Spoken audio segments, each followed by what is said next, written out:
가면의 본질은 자신을 감추고자 하는 강한 욕구이다. 어려서부터 힘들게 살아온 사람은 얼굴에 그 그늘이 나타난다. 그런 사람이 어쩌다 남들보다 돈을 많이 벌거나 권력을 잡거나 큰 성공을 하게 되면 이중적인 얼굴을 하기 쉽다. 오늘은 가면과 본색이라는 책을 가져와 봤습니다. 저자 천공, 세븐파커스 출판사에서 나왔습니다.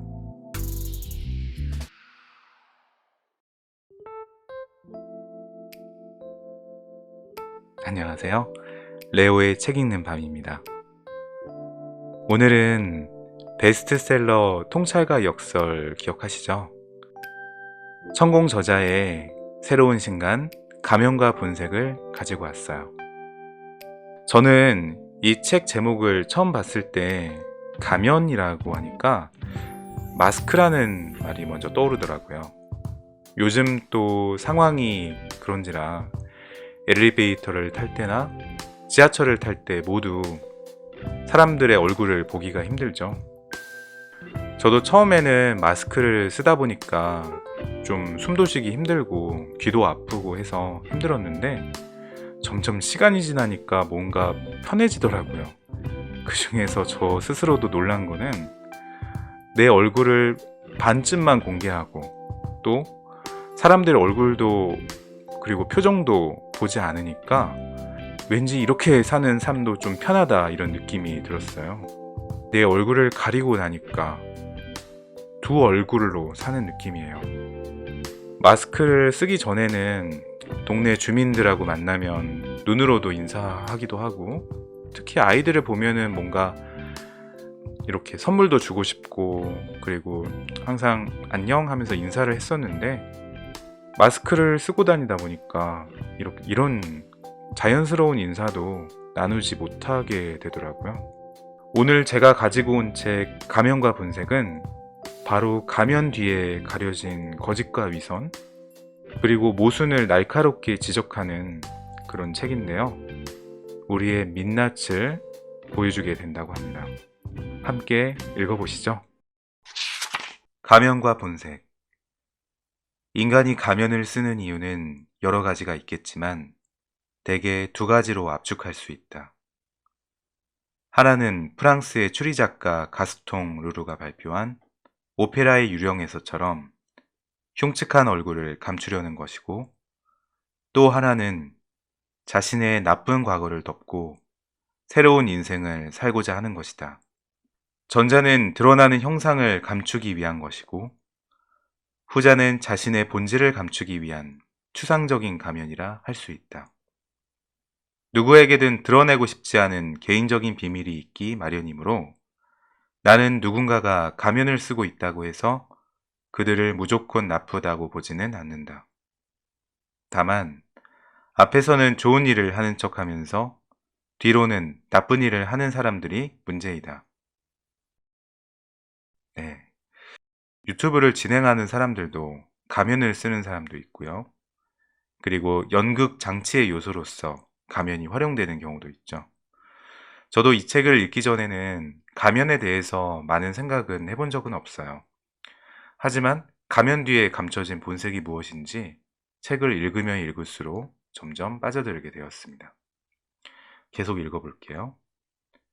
가면과 관련하여 내가 하고 싶은 얘기는 정치와 종교, 기업은 물론 비영리 사회단체 등에서 일어나고 있는 올곧지 않은 일들에 관한 것이다. 그들은 마치 가면을 쓴 유령과 다를 바 없기 때문이다.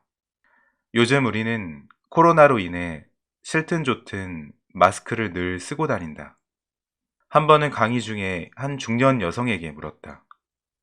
마스크를 쓰고 다니니까 어때요? 불편하지 않아요? 말해 못해요. 숨이 꽉꽉 막히고 미칠 것 같아요. 내가 웃으면서 말했다. 얼굴이 예쁘신데 그 얼굴을 감추려고 하니 더 짜증나죠? 농담이었지만 강의실에 한바탕 웃음이 터졌다. 가만히 있어도 땀이 흘러내리는 무더운 여름날에 마스크를 쓰는 것 자체가 큰 곤욕이다. 어쨌든 우리는 역병으로 인해 때 아닌 가면의 나날을 보내고 있는 것만은 분명한 사실이다. 본디 인간은 부처의 본성을 지니고 태어난다고 했다. 여기에서 부처란 깨달은 성자를 뜻한다. 해맑은 신생아의 얼굴을 보면 그 자체가 부처요, 예수여, 성자와 다름없다. 그런데 어떤가? 아이가 자라면 자기 것에 집착을 하게 되고 학령기에 들어서면 물질에 관해 급격한 욕심이 일어나기 시작한다. 이것은 누구나 겪는 성장의 과정이다. 만약 아이에게 욕심이 없다면 성장하지 못하거니와 이 험난한 세상을 살아갈 수도 없다. 다만 그 욕심을 채우는 과정이 정당한가 아닌가가 문제이다. 네. 아이를 키우는 부모의 입장에서 볼 때 아이가 욕심을 가지는 것에 대해 여러 생각을 할 수 있겠어요. 하지만 그 욕심이 생존과 직결이 되는 거라면 조금 더 생각해 볼 필요가 있겠네요. 계속 읽어볼게요. 어릴 때부터 자기 집착이 강한 아이는 좋은 인성을 가지기가 어렵고 남을 사랑할 줄도 모른다. 이런 아이는 나중에 아주 큰 인물이 되거나 그렇지 않으면 외톨이가 되어 고달픈 인생을 살게 될 것이다. 대개 큰 인물들의 특징이 그렇다는 얘기다. 내가 인간의 가면과 본색을 이야기하다가 뜬구름 잡는 것처럼 아이들의 성장에 관한 이야기를 왜 하는지 의문이 생길 것이다. 다름이 아니라 천진난만한 아이들이 성장하면서 어떻게 욕망의 가면을 쓰게 되는가를 알려주기 위함이다. 가면의 본질은 자신을 감추고자 하는 강한 욕구이다. 어려서부터 힘들게 살아온 사람은 얼굴에 그 그늘이 드러난다. 그런 사람이 어쩌다 남들보다 돈을 많이 벌거나 권력을 잡거나 큰 성공을 하게 되면 이중적인 얼굴을 하기 쉽다. 그래서 어릴 때의 환경이 중요하다. 힘든 삶을 산 사람일수록 어렵고 힘든 사람들의 처지를 더 헤아려야 하는데 이상하게도 더 배척하려는 마음을 가지고 있다. 그것은 아마 어려웠던 자신의 모습을 되돌리기 싫은 탓일 것이다. 그럴수록 자신의 가면을 벗고 어려운 사람들에게 다가간다면 더 많은 호응을 받을 수 있다. 내가 자꾸 이런 말을 하는 이유가 있다. 사회에서 중추적인 역할을 해야 할 사람들이 오히려 가면을 쓰고 행동하는 걸 종종 보기 때문이다. 이들은 세상을 더욱 어두운 곳으로 만드는 암적인 존재들이다. 종교도 마찬가지이다.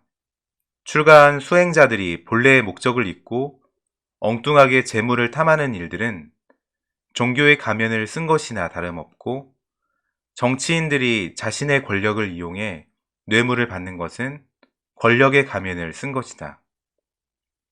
또한 비영리 단체들이 사회 구호를 목적으로 기부받은 돈을 자신들을 위해 함부로 쓰는 것도 봉사를 빌미로 가면을 쓴 것에 지나지 않는다. 인간은 가면을 쓰는 순간 이미 본래의 자신이 아니다. 성직자가 본분을 망각하고 재물을 탐하거나 정치인이 사익을 취하기 위해 뒷돈으로 정치 자금을 받거나 비영리 단체가 기부금을 개인적인 일에 쓰는 것은 사회의 악이다. 그들은 가면을 한 겹만 쓴 것이 아니라 여러 겹을 쓴 것이다. 그러나 시간이 지나면 가면 뒤의 본색은 반드시 드러난다. 이 본색이 현 시대에 드러날지 아니면 역사 속에서 비추어 그 본색이 나타날지는 두고 봐야 할 일인데요.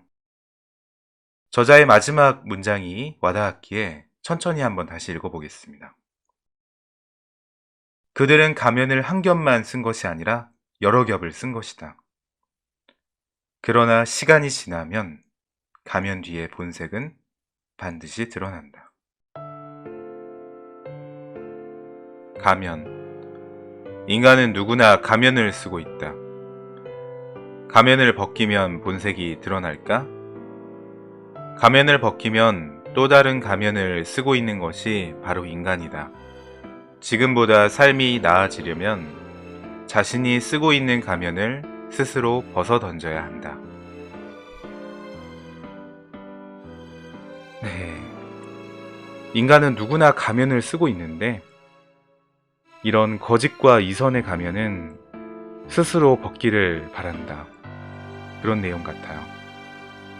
저자는 한국 사회 전반에 걸친 부조리, 오랜 관습들도 비판하고 있는데요. 함께 더 읽어볼까요? 우리는 지금 반성해야 한다. 그동안 한국의 경제는 눈부시게 발전해 왔다. 그러나 불명예스럽게도 자살률과 이혼율은 세계 1위를 달리고 있다. 그 밖에도 비공식적으로 1위가 많은데 고부 간의 갈등 1위, 부모 자식 간의 의견 충돌 1위, 부부 대화 단절 1위, 저출산율 1위, 사교육비 지출도 1위이다. 안 좋은 것은 다 끌어안고 사는 곳이 바로 한국이다. 눈부신 성장의 가면 뒤에 가려진 우리나라의 현실이다. 또 어떤 일이 닥칠지 아무도 장담하지 못한다. 누군가가 눈부신 성장 뒤에 숨은 모순 덩어리를 과감하게 도려내야 하는데 이마저도 녹록하지 않다. 정치권은 오직 권력을 유지하기 위해 국민을 현혹하는 포퓰리즘 정책을 펴고 있으며 국민은 어떤 것이 옳은 정책인지 분별조차 못하고 눈앞의 이익에만 집착한다. 국가가 점점 막다른 골목으로 가고 있는 것이다. 이제부터라도 우리는 모순을 꿰뚫어 볼 수 있는 통찰력을 갖춰야 한다. 아울러 모순을 혁파할 지혜를 모아야 한다. 그러기 위해서는 각자가 깊이 고민하지 않으면 안 된다. 모순은 또 다른 모순을 낳는다. 지금 한국 사회는 기성세대와 젊은이들이 심각한 대립각을 세우고 있다.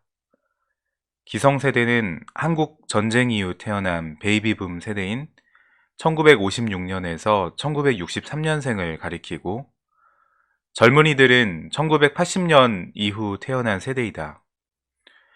기성세대는 못 먹고 못 살다 보니 오직 일만 하면서 살아왔다. 그들의 고생이 있었기에 오늘날 우리나라가 경제대국이 되었다. 더구나 그들은 정치, 사회, 경제, 문화 등 각 분야에서 주도적인 역할을 담당하고 있다. 또한 그들은 가난의 시대를 겪어왔기에 자녀들에게만은 가난을 물려주지 않기 위해 교육에 매진한 결과 세계에서 교육 수준이 가장 높은 국가가 되었다. 그러나 고도 성장과 기대는 또 다른 모순을 낳았다.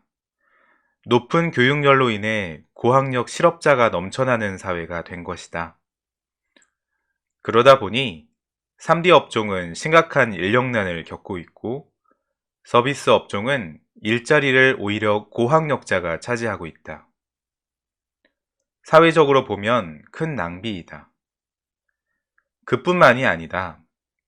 기성세대는 느슨한 삶의 태도를 가진 젊은이들에게 많은 불만을 가지고 있고 젊은이들은 고루한 기성세대를 못마땅하게 생각한다. 그래서 생겨난 단어가 속칭 꼰대라는 말이다. 이것을 보면 지금 우리 사회가 어디로 가고 있는지 한눈에 알 수 있다. 지식인이 많으면 많을수록 이 사회가 더 많이 발전하고 더 많은 사람이 행복해야 하는데 오히려 세대 간의 불만이 급증하는 건 국가 발전에도 크나큰 걸림돌이 된다. 소위 꼰대라는 말에는 젊은이들이 기성세대를 인정하지 않고 조롱하는 의미가 있지만 기성세대의 말투에도 많은 문제가 있다. 우리 때는 일과 시간 외에도 열심히 일했는데 너희들은 왜 이래? 어휴, 겨우 이 정도밖에 안 했어? 조금 더 일하고 가면 안 돼? 집에 갈 때 우리 소주 한잔 할까? 상대방의 인격을 무시하는 기성세대의 말투는 자유분방하고 개인주의적인 사고를 지닌 젊은이들에게는 꼴불견으로 보일 것이다. 어쩌면 그들은 기성세대의 사고를 도무지 이해하지 못할 수도 있다. 지금의 젊은이들은 돈보다는 개인적인 자유를 더 추구하기 때문에 회사보다는 자기 자신에게 더 많은 시간을 투자한다. 그런 점에서 젊은이들을 이해하지 못하면 영원히 꼰대 소리를 들을 수밖에 없다. 이젠 융합하지 않으면 안 된다. 기성세대가 뚝심과 냉철한 판단력으로 세상을 살아왔다면 지금의 젊은 세대는 뛰어난 언어와 IT 실력으로 무장하고 있다. 젊은이들이 자신들의 실력을 무한히 발휘할 수 있도록 기성세대가 격려해주고 이끌어 주어야 한다. 또한 젊은이들은 기성세대의 노력과 관록을 인정해주고 존중해야 한다. 그런데 지금 한국 사회는 세대 간 거리가 점점 더 멀어지고 있다. 기성세대는 젊은이들의 개성과 자유를 무시하고 젊은이들은 기성세대를 꼰대라고 조롱한다. 고도 성장이 만든 모순이다. 가정이 화목해야 모든 일이 잘 이루어진다는 말이 바로 가화만사성이다.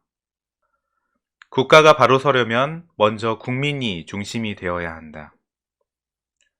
아무리 사회가 발전했다고 하더라도 인간성이 사라지면 그 사회는 이기주의적일 수밖에 없다. 자신의 이익만 추구하는 사회는 물질 만능주의에 갇혀 불안해질 수밖에 없다. 물질 문명이 만들어낸 심각한 모순이다. 이렇게 가다가는 행복은커녕 불만만 넘치는 사회가 될 것이다. 그러므로 기성세대는 자신들이 살아온 방식을 우리 젊은이들에게 강요하기보다는 그들이 지닌 장점을 잘 발휘할 수 있도록 이끌어야 한다. 문명의 모순. 인류는 수만 년 동안 윤회와 진화를 거듭하면서 눈부신 과학 문명을 이뤄내었지만 핵의 발견으로 인해 멸망의 위기에 항상 노출되어 있다. 이렇듯 눈부신 과학의 발전 뒤에는 멸망이라는 모순이 언제나 뒤따르기 때문에 인류의 꿈은 쉽게 이루어지지 않는다. 문명의 모순을 읽으면서 저는 예전 영화 터미네이터의 스카이넷이 떠올랐어요. 사람보다 더 뛰어난 인공지능이 나타난 거죠. 인류가 이뤄낸 문명이 오히려 인류를 멸망시킬 수 있다는 그런 모순. 참 끔찍하고 상상조차 하기 싫은 일인데요. 누군가가 이런 모순 덩어리를 좀 과감하게 도려내줬으면 좋겠는데 말이죠. 정치권에서도 자신들의 권력을 유지하기 위해서 국민들을 현혹시키는 경우가 있죠. 저자는 이런 경우에도 비판과 일침을 전하고 있습니다. 원래 정치는 건달이 하는 것이다. 옛날 김두한도 건달이었지만 2번이나 국회의원을 지냈다. 건달이라고 하니 나쁘게만 생각하는데 내가 말하는 건달은 건들건들 하는 자다. 왜 그런 인물이 정치를 해야 할까? 이쪽 말도 들을 줄 알아야 하고 저쪽 말도 들을 줄 알아야만 실질적인 정책을 펼칠 수 있기 때문이다 라고 말이죠. 이어서 이 책은 낡은 가치관을 버리고 세대 간의 격차를 줄여야 한다고 말하고 있어요. 계속 읽어보시죠. 고생 끝에 낙이 온다는 말은 틀렸다. 고생 끝에 낙이 온다는 말은 요즘 같은 시대엔 통하지 않는다. 고생은 고생만을 낳을 뿐이다. 그렇다면 현실적으로 우리들에게 필요한 건 무엇일까? 낡은 가치관에 매이지 않는 생각의 전환이다. 세상은 하루가 다르게 급변하고 있는데 고루한 과거의 우물 안에 갇혀 있는 사람은 결코 성장할 수 없다. 정상은 쉽게 길을 내어주지 않는다. 세계에서 가장 높은 에베레스트 산을 오른 유명 산악인들이 늘 하는 말이 있다. 정상의 70%까지는 누구나 오를 수 있지만 정상 직전의 나머지 30%는 개인의 의지이다. 그곳에는 위험한 크레바스가 항상 도사리고 있고 숨쉬기조차 힘들어서 신의 영역이라 한다. 이렇듯 정상에 오르기 직전이 제일 힘든 법이다. 리더가 지니고 있어야 할 것. 직원이 해야 할 일을 리더가 굳이 나서서 하는 건 옳지 않은 방법이다. 리더는 할 일이 있어도 그냥 보고 지나갈 줄도 아는 마음의 여유를 가져야 한다. 자신이 아니면 안 될 것처럼 자꾸 조바심을 내거나 굳이 쫓아가서 직원이 하는 일에 사사건건 간섭한다면 리더로서 자격이 없다. 직원이 해야 할 몫은 맡기고 지켜보는 것도 리더의 미덕이다.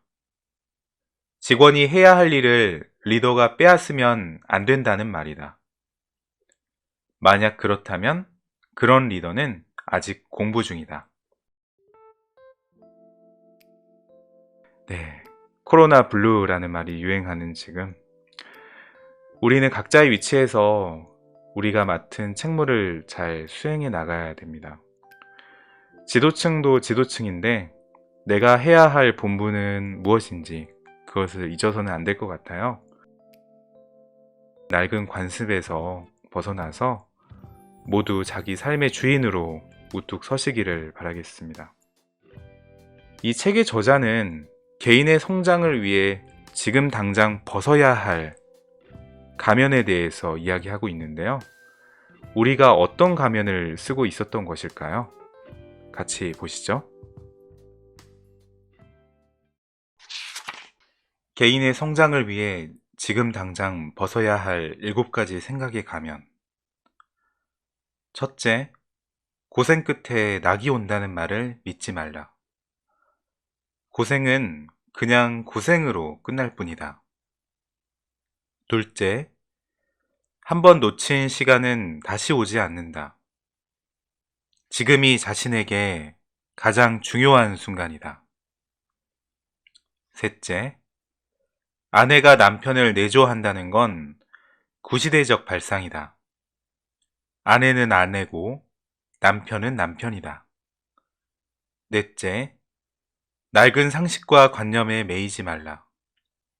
그것이 바로 당신의 성장을 방해한다. 다섯째, 갑과 을은 환경과 조건에 따라 바뀐다. 영원한 갑도 영원한 을도 없다. 여섯째, SNS에서 남을 함부로 욕하지 말라. 답글을 다는 순간 개인이 아니라 공인이다. 일곱째, 고집은 개인의 성장에 반드시 필요하다. 옳다고 생각하면 과감하게 밀고 나가라.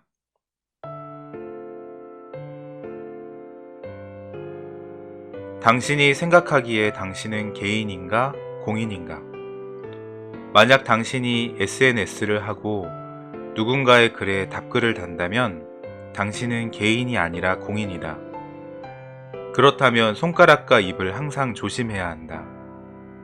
당신이 무심코 올린 한마디가 누군가를 절망에 빠뜨리거나 죽일 수도 있기 때문이다. 누군가가 당신 곁을 떠났다면 당신이 도움이 되지 못했거나 실력을 갖추지 못했기 때문이다. 이러한 원리를 모르면 아무리 남을 붙잡으려 해도 소용없다. 먼저 내가 갖춰지면 저절로 많은 사람이 찾아온다.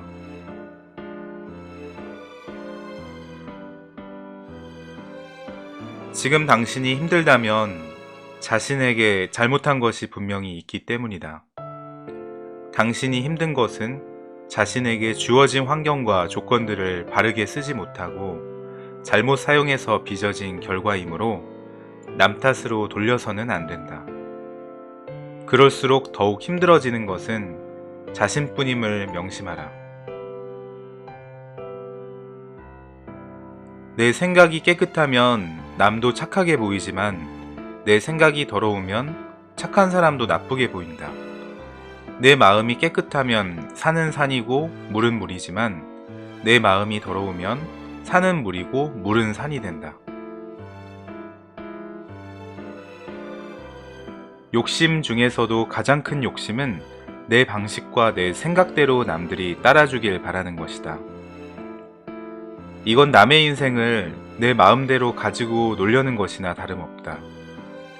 자기는 욕심이 없다고 말하는 사람이 있다면 그 자체가 욕심임을 알아야 한다. 진정한 비움은 욕심이라는 말조차 뛰어넘는 것이다. 지금까지 레오의 책 읽는 밤, 저자 천공의 가면과 본색이었습니다. 감사합니다.